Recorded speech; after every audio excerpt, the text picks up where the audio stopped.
this day. Vous souvenez-vous d'un film autrefois encensé comme un chef-d'œuvre d'action et de science-fiction qui devait propulser He-Man au rang de légende du grand écran rivalisant avec Star Wars? Il s'agit de Masters of the Universe 1987, une œuvre célébrée pour son ambition colossale, son casting prestigieux et ses idées audacieuses au point d'attirer l'attention de tout Hollywood. Pourtant, près de 40 ans plus tard, ce film continue de faire parler de lui. Non pas uniquement pour l'aura de He-Man, mais à cause d'une série de secrets en coulisses absolument choquants. Peu de gens savent que les scènes de confrontation entre He-Man et Skeletor ont été marquées par des incidents si graves qu'ils ont failli faire s'effondrer tout le projet. Pire encore, la production a discrètement supprimé toute une intrigue impliquant des personnages clés uniquement parce que le budget était épuisé, laissant une cicatrice indélébile dans l'histoire du film. Et ce n'est que la partie visible de l'iceberg. Préparez-vous dès maintenant, car les 20 secrets renversants derrière Masters of the Universe 1987 vont vous faire revoir ce film sous un jour totalement différent. 1. He-Man, le rôle que Dolph Lundgren a le plus regretté de sa carrière. Je ne sais pas si vous êtes comme moi, mais j'ai été très impressionné par l'image musclée et héroïque de He-Man dans Masters of the Universe 1987. Pourtant, derrière cette performance se cache une vérité amère. Dolph Lundgren lui-même, l'interprète de He-Man, a admis à plusieurs reprises que cette expérience fut la pire de sa carrière. Le scénario était décousu, les dialogues si absurdes qu'il semblait gênant à prononcer. Le planning de tournage était impitoyable, s'étendant sur 5 mois consécutifs avec des nuits épuisantes. À plusieurs reprises, Dolph a eu envie d'abandonner directement sur le plateau, mais les contraintes juridiques du contrat l'ont enchaîné au projet. Pour une étoile montante de l'action, devoir s'investir dans un film chaotique et sans direction claire était comme un coup fatal à son moral. Et pourtant, après l'achèvement du film, il a qualifié sans détour ce rôle de celui qu'il regrettait le plus. Ironie du sort, ce même rôle qu'il maudissait était celui qui a rapproché le nom de Dolph Lundgren du public mondial. Pendant ce temps, de l'autre côté de l'affrontement, le personnage antagoniste Skeletor est devenu un rôle mémorable pour son interprète. 2. Le méchant Skeletor, considéré comme un rôle de légende par son acteur. Frank Langella, qui incarnait le seigneur Skeletor, a vécu une expérience totalement opposée. Il a accepté le rôle principalement parce que son fils était un fan inconditionnel de He-Man, mais il s'est rapidement passionné pour le personnage. À tel point que Langella a même écrit lui-même des dialogues aux accents shakespeariens, transformant Skeletor en un méchant tragique doté d'une profondeur bien supérieure à celle du scénario initial. Chaque jour, il passait des heures à se faire poser des prothèses lourdes qui recouvraient de son visage, rendant même la respiration difficile. Pourtant, Langella n'a jamais protesté. Au contraire, il considérait Skeletor comme le plus grand rôle de sa vie. Pour lui incarner ce personnage n'était pas seulement un travail, mais aussi un cadeau pour son fils et pour sa passion d'acteur. Et pour obtenir ces images, l'équipe de tournage a même dû sacrifier des personnages emblématiques du scénario original. 3. Le sorcier Orko disparaît sans laisser de traces, remplacé par un personnage étranger. Dans la série animée originale Orko, le petit sorcier flottant était l'un des personnages les plus aimés des enfants. Pourtant, dans l'adaptation en live-action, ce nom a complètement disparu sans la moindre explication à l'écran. La raison est simple mais ironique pour rendre l'apparition d'Orko réaliste. Il aurait fallu des effets spéciaux complexes et un budget colossal. Chose totalement hors de portée pour Canon Films, alors en pleine crise. La solution de fortune fut de remplacer Orko par un nouveau personnage, Gwildor, un génie excentrique à la fois comique et déroutant. Cette création a permis de réduire les coûts techniques, mais a également suscité une controverse parmi les fans, car Gwildor ne pouvait pas remplacer l'attachement qu'il portait à Orko. De nombreux fans de l'époque ont exprimé leur colère, certains allant jusqu'à appeler au boycott du film simplement parce que leur personnage préféré avait disparu sans explication. Mais au final, rien n'a changé et Gwildor est devenu bon gré mal gré le sorcier par défaut du film. Et au même moment, une autre figure s'apprêtait à entamer sa carrière dans un chaos tout aussi grand. 4. Les débuts de Courteney Cox dans un chaos effroyable. Avez-vous déjà imaginé commencer votre carrière cinématographique sur un véritable champ de bataille chaotique? C'est exactement ce qu'a vécu Courteney Cox lorsqu'elle a décroché le rôle de Julie Winston dans Masters of the Universe 1987. À l'époque, Cox n'était qu'une jeune actrice sans grande expérience, mais elle a dû plonger immédiatement dans des scènes d'action intenses, courant criant et luttant aux côtés de personnages surhumains. En plus de cela, les tournages de nuit interminables, combinés à un décor désordonné par la crise budgétaire, rendaient son expérience à la fois épuisante et stressante.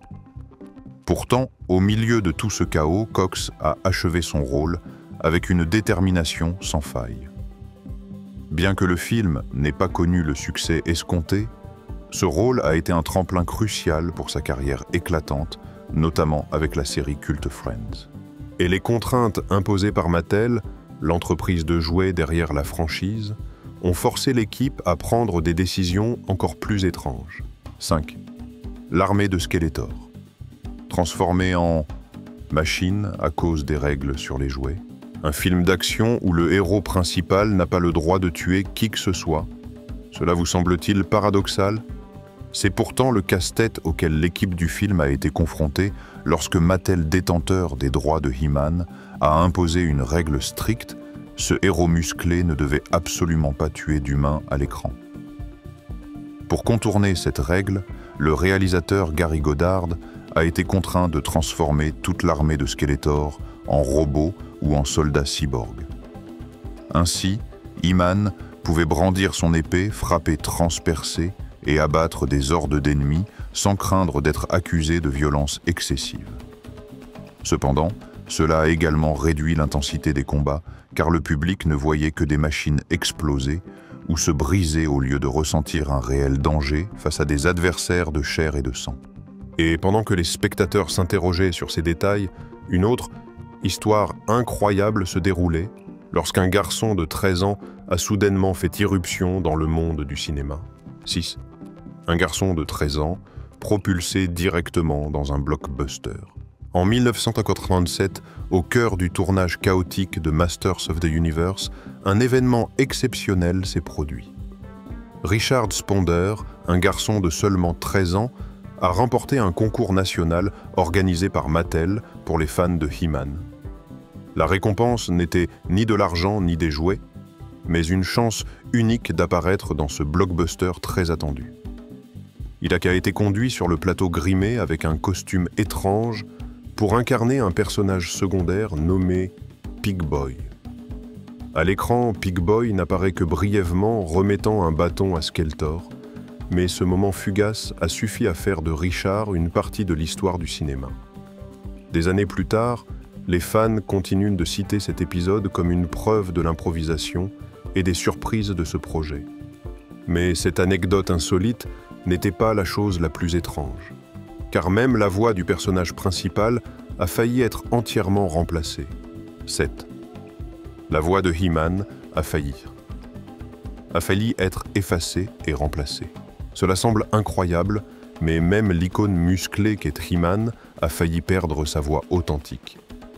Pendant le tournage, Dolph Lundgren parlait encore avec un fort accent suédois, ce qui inquiétait certains, craignant que le public américain ne l'accepte pas.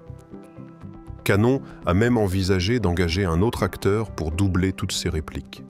Face au risque de perdre l'identité de son personnage, Dolph s'est lancé dans un entraînement intensif de l'anglais. Après des semaines d'efforts acharnés, il a suffisamment amélioré sa prononciation pour convaincre les producteurs de conserver sa voix originale. Grâce à cela, le public a pu entendre un He-Man authentique à l'écran, même si certains passages restaient imparfaits. Ne quittez pas des yeux car ce n'est pas tout ce qui se passe en coulisses. 8. Le plateau de tournage en ruine alors que les scènes étaient encore inachevées. Si la bataille finale a dû être tournée dans des conditions de pénurie, l'atmosphère chaotique sur le plateau a rendu les choses encore plus tragicomiques. Lorsque Cannon a officiellement épuisé son budget, les ouvriers ont reçu l'ordre de démonter le décor de Castle Grayskull immédiatement, alors que l'équipe n'avait pas encore terminé certaines scènes. Ainsi, pendant que les caméras tournaient, on entendait en coulisses des coups de marteau, des perceuses, des planches de bois et des blocs de plâtre arrachés. Les acteurs ont raconté avoir eu l'impression de jouer dans un film d'action au milieu d'un chantier de démolition. Ils devaient en manier l'épée, faire des acrobaties et combattre tandis que des débris de la poussière et des risques réels de blessures les entouraient. Chaque pivot ou course risquait de heurter une barre de fer exposée par le décor en cours de démontage, mettant toute l'équipe sous une tension extrême. Et pourtant, d'une manière ou d'une autre, ils ont réussi à achever les scènes, laissant à l'écran des images apparemment fluides, mais cachant un véritable champ de bataille en coulisses.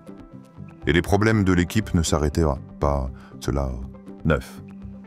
La scène, finale spectaculaire, a failli disparaître à jamais pour une raison inattendue. La bataille finale de Masters of the Universe, 1997, était présentée comme le point culminant du film. Un affrontement décisif entre He-Man et Skeletor pour sceller le destin de Castle Grayskull et de l'univers entier. Le public de l'époque attendait un combat épique avec des lumières éclatantes, de la magie bouleversante et des chocs d'épées enflammées.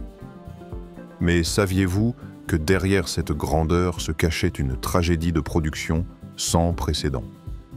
Dès le départ, Cannon Film avait investi plus de 20 millions de dollars dans le film, espérant créer un blockbuster capable de rivaliser avec Star Wars. Tout était prévu pour un climax grandiose, la bataille finale dans la grande salle de Castle Grayskull. Mais un désastre imprévu a frappé lorsque Cannon, ayant dispersé ses investissements sur trop de projets à la fois, a plongé dans une crise financière grave. Le budget a été coupé brutalement, les investisseurs se sont retirés et une catastrophe a frappé l'équipe. Le décor de Castle Grayskull, à peine achevé, a reçu l'ordre d'être démantelé immédiatement. Sans autre choix, le réalisateur Gary Goddard a dû faire preuve d'une créativité désespérée. Il a rassemblé les restes disponibles, monté la scène de duel sur un sol plat et vide et utilisé de la fumée, des lumières clignotantes et des angles de caméra ingénieux pour masquer les manques. Ironiquement, cette solution bricolée a involontairement créé une atmosphère mystique unique, au point que de nombreux spectateurs de l'époque ont cru qu'il s'agissait d'une intention artistique.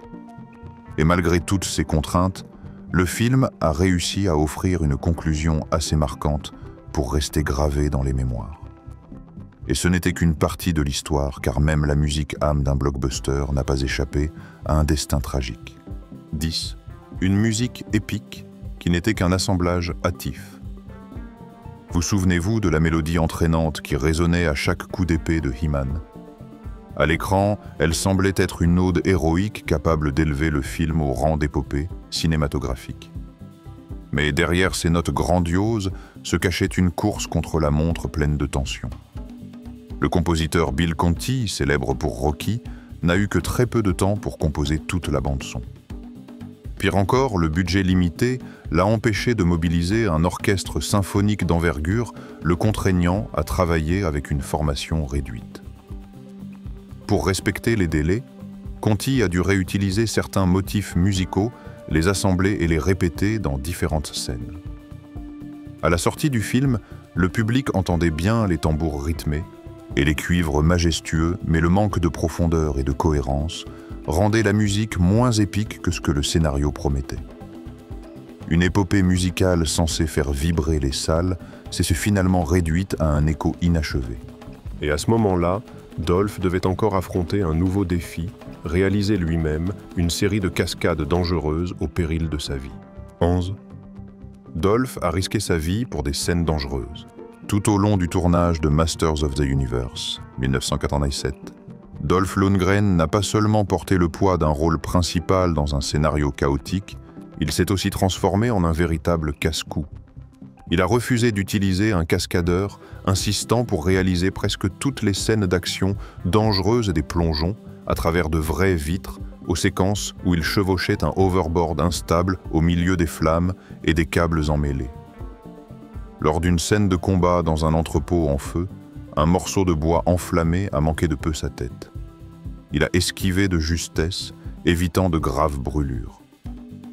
Dans une autre scène, une chute d'une hauteur a failli lui fracturer le nez, obligeant l'équipe à arrêter le tournage pour un contrôle médical immédiat. À maintes reprises, ses collègues l'observaient trempé de sueur, craignant qu'une simple erreur ne transforme le film en une véritable tragédie. Dolph a quitté le plateau couvert d'échymoses et d'éraflures, mais il a maintenu sa position. Il voulait que le He-Man à l'écran soit authentique dans chaque mouvement. Ainsi, au cœur d'un film bricolé et chaotique, le public a pu voir un He-Man dégageant une véritable puissance, au prix de la santé et même de la vie de l'acteur. Et tandis que Dolph se sacrifiait pour son rôle, le réalisateur Gary Goddard utilisait ce film pour transmettre une passion secrète. 12. Le film était en réalité un New Gods, déguisé de Jack Kirby. Gary Goddard, le réalisateur de Masters of the Universe 1997, était depuis longtemps un fervent admirateur de Jack Kirby, la légende des comics Marvel. Lorsqu'il a pris les rênes du projet, il y a vu une opportunité de porter son inspiration sur grand écran. Les clins d'œil à l'univers du Fourth World de Kirby sont évidents, le trône majestueux rappelant New Genesis, l'appareil Cosmic Key évoquant une technologie cosmique, ou encore l'armure imposante de Skeletor imprégnée de l'esthétique des divinités maléfiques des comics. Certains critiques ont même qualifié le film de New Gods déguisé, affublé du nom de He-Man pour mieux vendre les billets. Bien que cela ait suscité des débats, cela a également doté le film d'une identité visuelle unique, bien loin de ce que les fans de He-Man connaissaient. Et tandis que ces grandes inspirations faisaient jaser les fans, un détail mineur sur un personnage secondaire a de manière inattendue provoqué des rires perplexes parmi le public. 13. Le génie inventeur était autrefois membre d'un groupe de rock. Dans le film, Gwildor apparaît comme un génie excentrique, créateur de la Cosmic Key capable d'ouvrir des portails à travers l'univers. Mais son histoire révèle un détail absolument délirant. Avant de devenir inventeur, Gwildor était membre d'un groupe de rock appelé The Illusions. Cette information n'apporte rien à l'intrigue, mais a totalement déconcerté le public. Comment un génie des voyages spatio-temporels a-t-il pu avoir un passé sur scène à jouer de la musique? Ce détail à la fois amusant et étrange est devenu l'une des rares perles charmantes du film. Et cette bizarrerie s'est propagée à l'intrigue principale lorsque le groupe de He-Man pose le pied sur Terre et rencontre sa première créature. 14. Le premier être rencontré par le groupe de He-Man sur Terre n'est pas humain. Vous souvenez-vous de la scène où le groupe de He-Man arrive sur Terre pour la première fois? Tout le monde s'attendait à une rencontre dramatique avec des humains, ouvrant la voie à un choc entre deux mondes. Et de manière inattendue, la première créature qu'ils croisent n'est ni un soldat ni un civil paniqué, mais une vache paissant tranquillement dans un champ. Cette scène censée être une introduction grandiose s'est transformée en un moment à la fois comique et déconcertant pour l'intrigue. L'image de guerrier cosmique héroïque contemplant une vache a créé l'un des moments les plus insolites du film. Et si ce détail a fait rire le public de manière perplexe, le choix des antagonistes de Skeletor a suscité encore plus de débats. 15. Pourquoi seul Beastman a été conservé parmi les personnages des jouets originaux? Dans l'œuvre originale et la ligne de jouets He-Man Skeletor était entourée d'une armée de sbires, chacun doté d'un design unique. Mais à l'écran, presque tous ont disparu, laissant uniquement Beastman en place. Les autres personnages, comme Blade Karg ou Sorod, étaient des créations inédites de l'équipe du film. La raison se résume à un mot budget. Reproduire fidèlement l'armée des méchants, avec leur design complexe, dépassait les capacités financières de Canon. De plus, des problèmes de droits d'auteur ont également découragé l'équipe. Ainsi, au lieu de rester fidèles à l'original, ils ont dû mélanger ancien et nouveau, créant une troupe de méchants à la fois familière et étrangère. Et si cela a désorienté les fans, un autre détail a encore plus stupéfié le public, le majestueux Castle Grayskull à l'écran. Akron n'était en réalité qu'une illusion cinématographique. D6. Le château grandiose n'était qu'une peinture trompeuse. Castle Grayskull apparaît à l'écran comme un lieu imposant et majestueux, semblant tout droit sorti de l'imagination la plus grandiose. Mais peu savent que la majeure partie de ce décor n'existait pas réellement. La plupart des intérieurs et des vues d'ensemble du château étaient des peintures sur verre réalisées avec soin et insérées dans les prises de vue. L'équipe n'a construit que quelques éléments de décor réel pour permettre aux acteurs de jouer le reste, étant une illusion visuelle. Cette technique courante à Hollywood avant l'ère du CGI était particulièrement révélatrice dans Masters of the Universe des contraintes budgétaires par rapport aux ambitions initiales. Et alors que le château n'était qu'une peinture, un autre détail prouve que le film a devancé Marvel avec une idée audacieuse. Hésite. Avant Marvel, He-Man avait une scène post-générique choquante. Aujourd'hui, les scènes post-génériques sont une marque de fabrique de Marvel, mais peu savent que Masters of the Universe a tenté cela dès 1987. Après la défaite de Skeletor et sa chute dans l'abîme, l'écran s'assombrit, semblant clore l'histoire. Mais soudain, il réapparaît émergeant du gouffre, regardant directement la caméra et déclarant « Je reviendrai ». C'était une promesse de suite, ouvrant la voie à une vision encore plus grandiose. Mais ce rêve ne s'est jamais réalisé. Canon Films a fait faillite, les plans de suite se sont envolés, laissant cette scène post-générique comme un rappel amer d'une ambition inachevée. Et depuis, le chemin pour faire renaître He-Man n'a cessé de s'enliser. D18. Une tentative de reboot qui s'éternise depuis des décennies sans aboutir. Depuis l'échec du film de 1987, Hollywood a tenté à plusieurs reprises de ramener He-Man sur grand écran.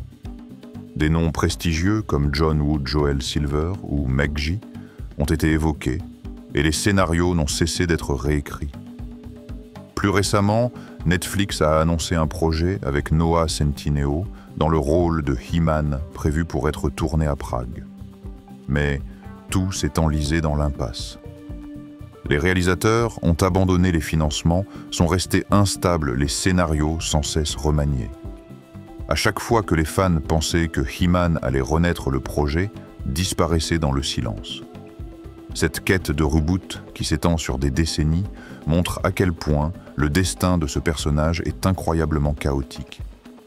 Et cette malchance reflète précisément ce que l'équipe de 1987 a enduré pendant 5 mois de tournage cauchemardesque. 19. 5 mois de tournage transformés en cauchemar pour toute l'équipe. Ce qui s'est passé sur le plateau de Masters of the Universe peut se résumer en 2 mots, un cauchemar. Le tournage a duré 5 mois, presque exclusivement de nuit, épuisant physiquement et mentalement les acteurs et l'équipe. Personne ne savait vraiment à quoi ressemblerait le film, chaque jour étant marqué par des pénuries et un chaos constant. Courtney Cox a raconté avoir souvent eu l'impression de tourner un film sans fin. Dolph Lundgren, en plus de la pression du rôle, enchaînait les blessures,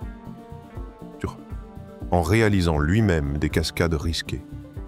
Même Frank Langella, passionné par son rôle de Skeletor, a reconnu que le travail était extrêmement exigeant. Pourtant, malgré tout, le film a été achevé, au prix d'un moral brisé pour toute l'équipe. Et curieusement, ce rôle que Dolph Lundgren détestait tant est devenu des années plus tard celui qu'il souhaitait reprendre. 20. Dolph a juré détester le rôle de He-Man, mais a ensuite voulu y revenir. À la sortie du film, Dolph Lundgren y a publiquement qualifié le rôle de He-Man de « tache sur sa carrière », le rôle qu'il regrettait le plus. Pour lui, ces mois de tournage étaient une torture physique et mentale pour un résultat final désastreux en termes de recettes. Mais avec le temps, son attitude a changé. En y repensant, il a reconnu que He-Man avait fait connaître son nom au public mondial et les souvenirs de ce film, bien qu'amers, restaient aussi profondément liés à sa carrière. Ainsi, dans des interviews ultérieures, Dolph a déclaré qu'il accepterait volontiers un caméo si un reboot lui était proposé. Une boucle ironique se referme le rôle qu'il avait juré de ne plus jamais évoquer est devenu une opportunité qu'il espère désormais saisir. Malgré ses nombreuses imperfections, Masters of the Universe, 1987, reste une œuvre audacieuse, osant rêver grand et laissant une empreinte indélébile dans l'histoire du cinéma des années 80. Les secrets en coulisses rendent ce film encore plus légendaire, une expérience à la fois sauvage et fascinante pour quiconque aime les films d'action et de science-fiction. Si vous avez trouvé cette vidéo intéressante, n'oubliez pas de liker, partager et vous abonner pour que nous ayons la motivation de vous offrir d'autres histoires surprenantes.